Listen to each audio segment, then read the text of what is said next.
নমস্কার, শুরু করছি আজকের সংবাদ। সকলকে জানাই নতুন বছরের আন্তরিক শুভেচ্ছা।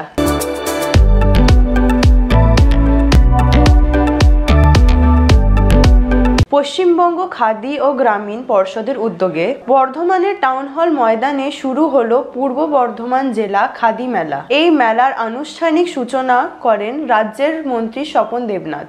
এদিন জাতির জনক মহাত্মা গান্ধীর প্রতিকৃতিতে মাল্যদান ও সদ্য প্রয়াত ভারতের প্রাক্তন প্রধানমন্ত্রী মনমোহন সিং এর প্রতিকৃতিতে মাল্যদানের মধ্যে দিয়ে এই মেলার সূচনা পর্বের অনুষ্ঠান শুরু হয়। উপস্থিত ছিলেন পূর্ব বর্ধমানের জেলা শাসক আয়েশা রানী, পুলিশ সুপার সায়ক দাস, বর্ধমান দক্ষিণের বিধায়ক খোকন দাস, বর্ধমান পৌরসভার চেয়ারম্যান পরেশ চন্দ্র সরকার, বর্ধমান উন্নয়ন পর্ষদের চেয়ারপারসন কাকলিতা গুপ্ত, পূর্ব বর্ধমান জেলা পর্ষদের সহকারী সভাধিপতি গার্গী নাহা, রাজ্য খাদি ও গ্রামীণ শিল্প পর্ষদের বোর্ডের সদস্য তথা প্রাক্তন বিধায়ক উজ্জ্বল প্রামাণিক, খাদি দপ্তরের অধিকারী মানস গোস্বামী প্রমুখ। এদিন খাদি মেলার আনুষ্ঠানিক সূচনা করে মন্ত্রী স্বপন দেবনাথ বলেন, খাদি শুধুমাত্র একটা শিল্প নয়, খাদি হলো একটা আন্দোলন। পরাধীন ভারতে বিদেশি সামগ্রী বর্জনের ডাক দিয়ে খাদির বস্ত্র পরিধান করেছিলেন সেই সময়ের হাজার হাজার দেশবাসী, যা আজও একটা দৃষ্টান্ত। স্বপনবাবু বলেন, তুলো থেকে সুতো তৈরি করা হয় আর সুতো থেকে তৈরি হয় কাপড়। বর্তমান সময়ে খাদির প্রসার বেড়েছে। একটা সময় বলা হতো প্রবীণ রায় শুধুমাত্র খাদির জামা কাপড় পরিধান করেন, কিন্তু এখন নবীন প্রজন্মের ছেলেমেয়েরাও খাদির জামা কাপড় পরছেন। এর অন্যতম কৃতিত্ব হলো রাজ্যের মুখ্যমন্ত্রী মমতা বন্দ্যোপাধ্যায়ের, কারণ তিনি আধুনিক ডিজাইনের খাদি জামা কাপড় তৈরির বিষয়টিকে গুরুত্ব দিয়েছেন। ফলে নতুন প্রজন্মের কাছে খাদির আকর্ষণ বেড়েছে। এটা একটা বড় প্রাপ্তি আমাদের কাছে। স্বপন দেবনাথ এরপর স্থানীয় বিভিন্ন শিল্পের বাণিজ্যিক প্রসারে সহযোগিতা করার জন্য উপস্থিত অতিথিবর্গের কাছে আহ্বান জানান। খাদি দপ্তরের উদ্যোগে কালনাতে প্রথম বাতাসা এবং নকুলদানা তৈরি করার আমরা করেছিলাম, সেগুলো চলছে। কুড়ালের তালমিস্ত্রির মতো তৈরি হচ্ছে, চেষ্টা হচ্ছে ওগুলো করবার। আমি এই কারণে এগুলো বলতে পারি, একসময় আমি যেটা রাষ্ট্রমন্ত্রী ছিলাম ওটাটা কিন্তু শুরু হয়েছিল সবটাই মমতাজির অনুপ্রেরণায় এবং প্রচেষ্টায়। এখন আমাদের বিভাগীয় মন্ত্রী চন্দ্রনাথ সিনহা এবং পশ্চিমবঙ্গ খাদি বোর্ডের এখন চেয়ারম্যান হচ্ছে বিধায়ক কল্যাণকা, আমাদের বর্ধমানের উজ্জ্বল খাদি বোর্ডের মেম্বার আছে, তিনিও যথেষ্ট তৎপরতার সঙ্গে মেলাটাকে সফল করার চেষ্টা করছেন। এখানে পরেশবাবু এসেছিলেন চেয়ারম্যান, বিধায়ক খোকন দাস এসেছিলেন, আমাদের ডিএম ম্যাডাম এসেছিলেন, আয়েশা রানী এ, সায়ক দাস এসপি, খাদি দপ্তরের সমস্ত আধিকারিকরা উপস্থিত হয়েছেন এই সর্বাত্মকভাবে সফল করবার জন্য। আর আপনাদের উপস্থিতিও আশা করি খাদির দ্রব্য কিনুন এ কথাটা প্রচার করতে হবে। আপনাদের প্রচার মারফত বর্ধমান শহরে এই খাদির যে সম্ভার তৈরি করা হচ্ছে মেলাতে, সে প্রচারটা পেলে আরও বেশি বিক্রি হবে বলে আশা করি।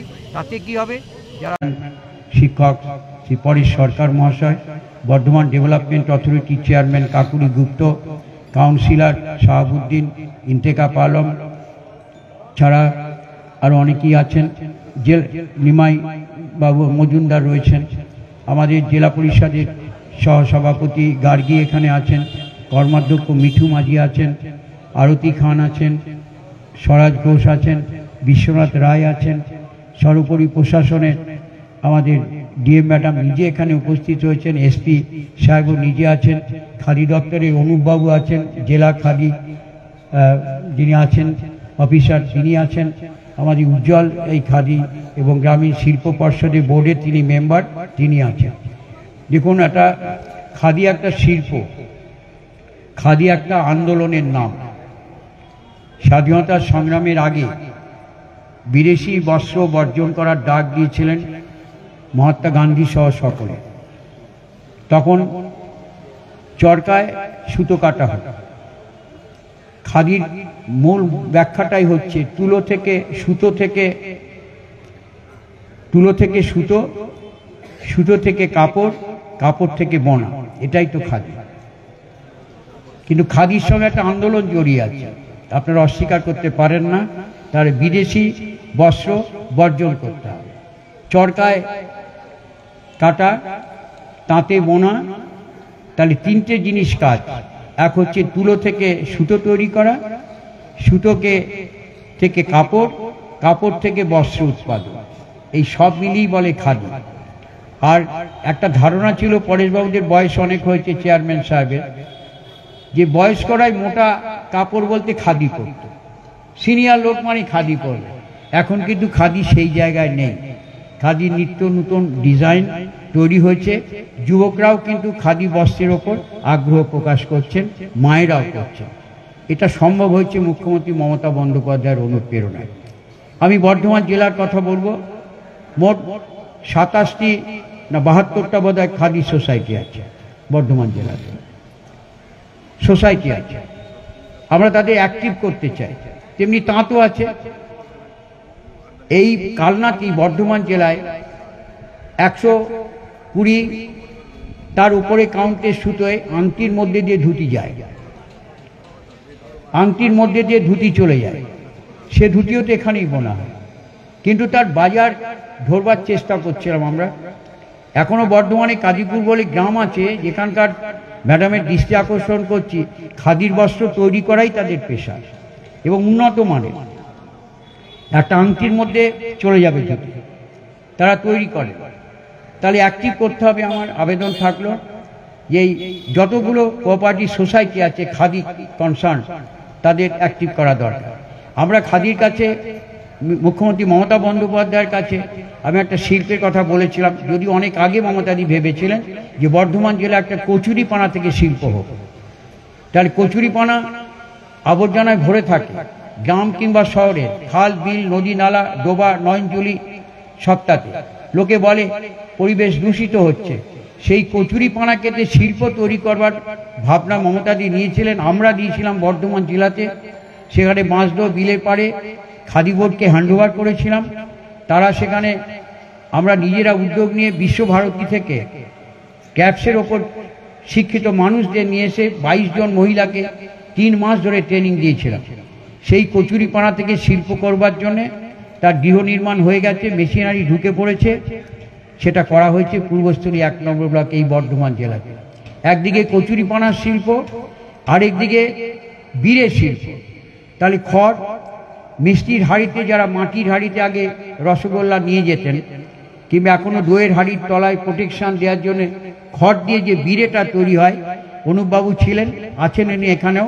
তার কাছে আমি একটা ভিডিও ক্লিপিং পাঠিয়েছিলাম। গ্রামে ঘুরছিলাম, হাঁটতে হাঁটতে দিকে পেয়ে 60-70 জন মানুষ একা পুকুরের পাড়ে শীতের সময় পিঠে রোদ দিয়ে কি বানাচ্ছে, বলে কি বানাচ্ছে, বলে আমরা বিড়ে বানাচ্ছি। ভিডিওটা বোধ এখনো আছে। আমি তৎক্ষণাৎ তাদের এই ছবিটা, তাদের কথোপকথনটা আমি পাঠিয়েছিলাম, দেখুন যে এটা নিয়ে ভাবতে পারেন কিনা।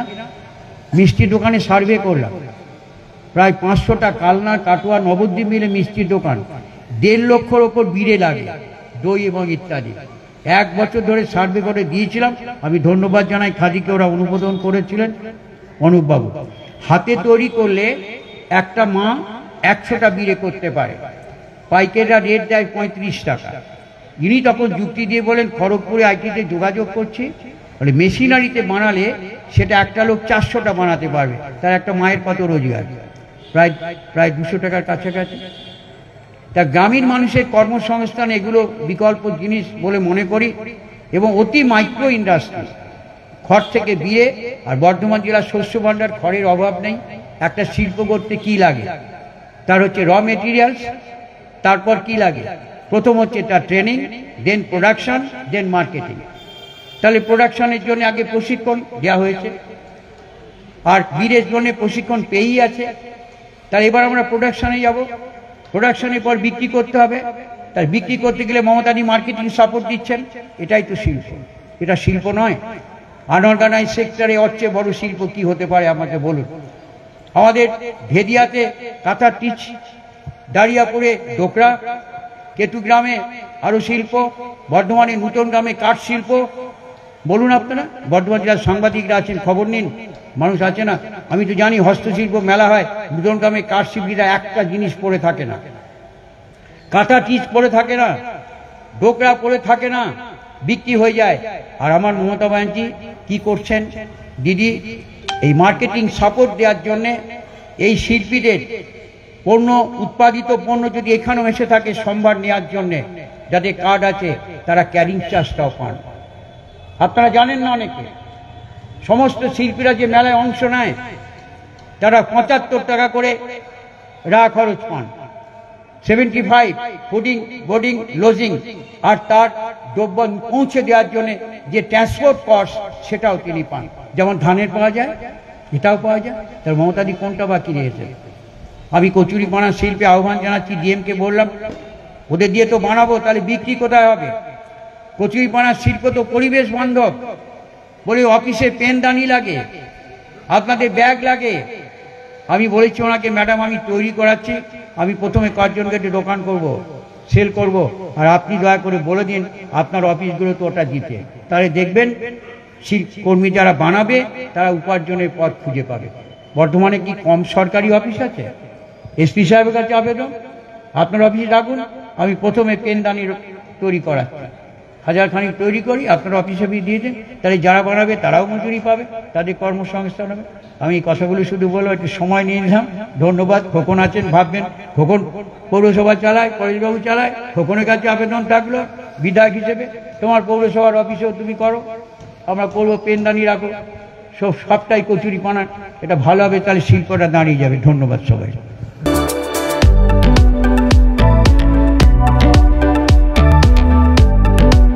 আজকের সংবাদ এই পর্যন্তই। নমস্কার।